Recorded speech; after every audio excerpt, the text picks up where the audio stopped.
Donnie and Dolly. The team is supported by ableauctions.ca. Closing your business? We can help. It is Wednesday. A little confused because we had Monday off. It is Wednesday. All of our guests today brought to you by our title sponsor, Able Auctions, ableauctions.ca. Delaney's OK Tire and Langley inbox from Dwight. Congrats to Elias on his 100-plus point season. I was wrong, too. I wanted him sent to Abbotsford last year. When you said that, I didn't remember people saying that. Hey. But you were right, as Dwight points out. There you go. Joining us now from Sekeres and Price, the Rink-wide podcast, and the hockey news, the busy man, Jeff Paterson. How are you, sir? I'm good, Donnie. I think Elias Pettersson would be spectacular in Abbotsford. I think he'd blow he'd blow the American Hockey League away. Yeah. I think he's okay with not experiencing that. Just a guess, Jeff. Hey, what's impressed you the most about him?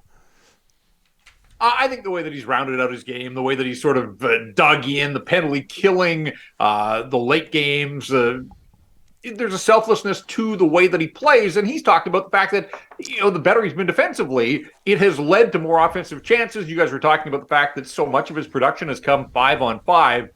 It's pretty remarkable to think that he's at 101 points now with 6 power play goals on the season. So I do think that that's an area of growth. 25 of his points have come with the man advantage. I still think that they can better utilize him because he is their most talented forward, and I know that.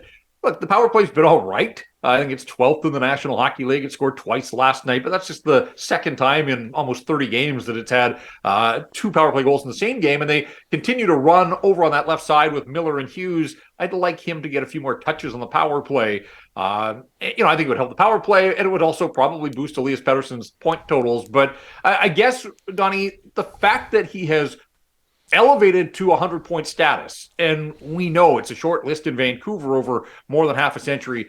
He's the second youngest guy to get there. Pavel did it twice before the age of 24, but Pettersson at 24 and a half. You want to believe that this is a launching point for him and that there are better days, not only for him individually, but for this team as a whole. I think that's the frustration, is that he's at 101 points. Miller got to 80. Quinn Hughes has had, another record-setting season. Kuzmenko bursts onto the scene, gets his 39th. Thatcher Demko back in form. They're rounding into playoff form right now, except that they're not going to the playoffs. And so, all these guys have had this great season, and yet organizationally, it's been another wasted year. And obviously that's the biggest disappointment, I think, for everybody in this market. I know the answer to this question. You tweeted it out or something like this last night, but Thatcher Demko, 11-4-2 since his return to health. Is he back to being a solid NHL goaltender? Yeah, I think he has shown in his return here. You're right, 11-4-2. And he was good last night. I know they're the Ducks and they're going absolutely nowhere, but he stopped a breakaway in the first period. There was a nice left pad save, point blank in the second, and then Silverberg on the power play with those 2 chances. Adam Henrique late in the game had a power play opportunity, and Demko was up to the challenge.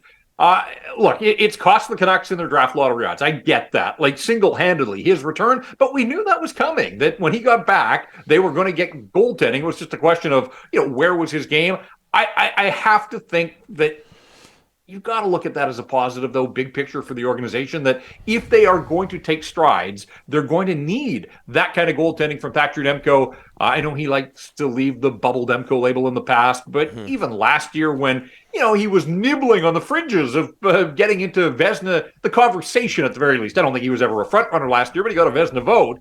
He won't this year because he didn't play enough, but I think this is a good news story for the Canucks moving forward, that no team is able to have success in the National Hockey League without that foundation of elite level goaltending. Look at the Nashville Predators. They haven't been, I guess they finally were eliminated last night when Winnipeg won, but the Predators have no business hanging around, but UC Soros clearly is one of the best in the business, and it shows you how far goaltending can take a team. And so I think the Canucks know what they've got in Thatcher Demko, and at his price point for 3 more years, that 3 years really does feel like a window, because if he continues to play at this level, what's he going to be able to demand when his contract is up? But they've got him locked in right now. and they have to take advantage of that value contract. And so the fact that he's back and at the top of his game, yeah, it cost them some lottery odds, certainly, but I tend to look at it as a good news story because I think it shows that he can be the backbone of this hockey club moving forward. Jeff, I don't think the Canucks have ever had a 39-goal scorer get benched as much as Kuzmenko. I worry sometimes, though. There's a danger of losing a player here at some point. All he ever does is score. And I understand the accountability, but it's got to be with everybody. And it looks like he gets singled out a bit. What are your thoughts on that? I give him a ton of credit. And you're right. Over the long haul, like at some point, I think we all have a breaking point. But his attitude through all of this, like against Calgary in the home finale there. Yeah. He sat for the third period in overtime, and then he gets the tap for the shootout, and he looked like he was shot out of a cannon, and he scores the only goal, and it turns out to be the game decider. He hasn't pouted. Like I've never seen, certainly publicly and behind closed doors, Rick Tocchet talks about how, he continues to come to the coaching staff, whether it's Tocchet or Sergei Gonchar. He wants to learn from his mistakes. I truly believe that he wants to get better as a hockey player, that he's not, just out there thinking about the offensive zone. There are two ends of the ice. And yeah, there's been some tough love, but I give Kuzmenko a ton of credit for not sulking, not pouting. We've seen this before around the league. Like, these guys are stars. They don't want to be put in their place. And a lot of guys, they take it personally.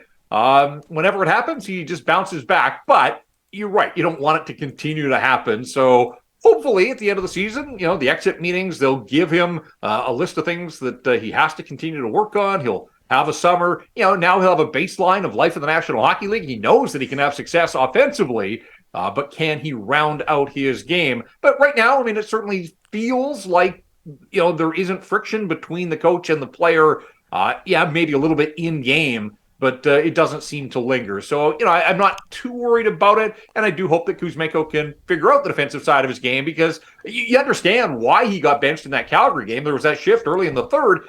He had two cracks at getting the puck out of the zone. Like, it's the simplest thing in hockey, but you got to make that play. And Rick Tocchet's trying to instill values in the way that he wants this team to play. So Kuzmenko's been incredible. He's been a ton of fun to watch and to be around.